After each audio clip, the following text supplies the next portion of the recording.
ہمارے جو عدالتی سسٹم ہے نا جی جی یہ فیملی کورٹوں کا یا سول کورٹوں کا یا سیشن کورٹوں کا، اس میں بے شمار خرابیاں ہیں. اچھا ٹھیک ہے. بہت ساری خرابیاں ہیں.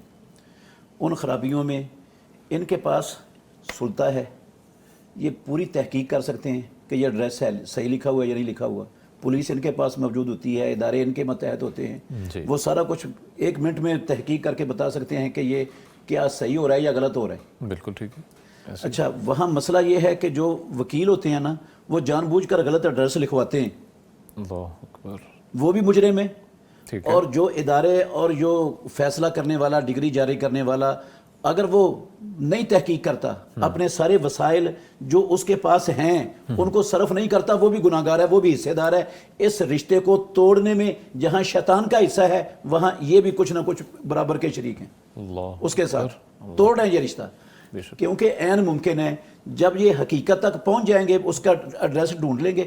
آپ علی بھائی مجھے دیانتداری سے بتائیں، جی جی ادارے ہمارے، حکومت کسی بندے تک پہنچنا چاہے، کوئی ان کے لیے رکاوٹ ہے؟ نہیں سر، بالکل نہیں. کوئی ایسی چیز ہے کہ ان کو پتہ نہ چلے؟ بالکل نہیں ہے سر. ہماری عدالتوں کے اندر یہ فیملی کورٹوں میں 90-95% وہ زحمت گوارا ہی نہیں کرتے پتہ کرنے کا حقیقت کا.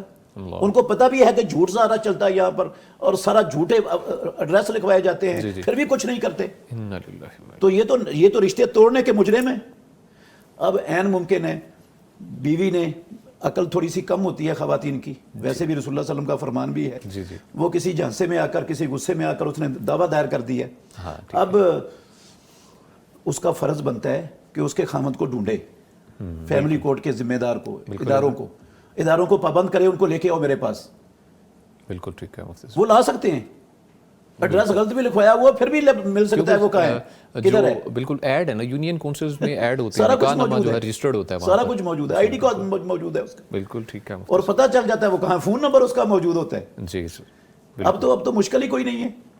یہ کوتاہی ہے بڑی، اور ان کو سمجھنا چاہیے کہ ہم رشتے توڑ رہے ہیں یا رشتے جوڑنے کا ہم کردار ادا نہیں کر رہے. ٹھیک ہے، یہ رشتے توڑنا کوئی اچھا کام نہیں ہے. یہ نکاح ٹوٹنے کے لیے نہیں ہوتے، یہ ہمیشہ جوڑنے کے لیے ہوتے ہیں، جڑے رہنے کے لیے ہوتے ہیں. اور یہ فیملی کورٹ رشتے دار جوڑنے کا کام کرنا چاہیے، ان کو رشتے توڑنے کے اندر حصے دار نہیں بننا چاہیے. بالکل ٹھیک ہے. تو یہ غلط کر رہے ہیں. ان کو سوچنا چاہیے، اس پر نظر ثانی کرنی چاہیے، اپنے اس رویے پر، اپنے عمل پر اس کو بہتر کرنا چاہیے. اور یہ کر سکتے ہیں. اور ایسا نہیں ہے کہ ان کے اختیار میں نہیں ہے. دوسرا، اگر انہوں نے پوری کوشش کر لی ہے تو انسان ہی نا. جی بالکل ایسے مان سکتے ہیں ہم کہ پوری کوشش دیانتداری سے کرنے کے باوجود وہ اس بندے تک نہیں پہنچ سکے. ڈگری جاری کر دی ہے، خلا ہو گیا شرعی طور پر، یہ معتبر ہے شریعت میں. اوکے ٹھیک ہے. ٹھیک ہے، یہ مانا جائے گا. اور اگر بسا اوقات ایسا بھی ہوتا ہے، اگر قاضی جو فیملی کورٹ کا جج ہے وہ نہیں بھی بلاتا خامد کو، یک طرفہ کھلے کی ڈگری جاری کر دے تب بھی جائز ہے. اچھا ٹھیک ہے، تب بھی جائز ہے، ہو جاتا ہے، شرعی طور پر معتبر ہے. رسول اللہ صلی اللہ علیہ وسلم کے پاس ایک خاتون آئی، کہنے لگی میرے باپ نے میرا نکاح کر دیا ہے، وہاں پر میں پسند نہیں کرتی. فرد النبی صلی اللہ علیہ وسلم نکاحہا، اس کے خامد کو بھی نہیں بلایا، اللہ کے نبی نے وہیں اس کا نکاح ختم کر دیا. بالکل صحیح. ٹھیک ہے. تو خلا یہ معتبر ہے، لیکن سب سے پہلے فیملی کورٹ کی ذمہ داری ہے وہ ان کا پیچ اپ کروانے کی کوشش کریں. جو ان کے درمیان شیطان نے جو وسوسے ڈالے ہیں اور یہ جدائی کے جو چیزیں ڈالی ہوئی ہیں نا دماغوں میں، ان کو دور کرنے کی کوشش کریں.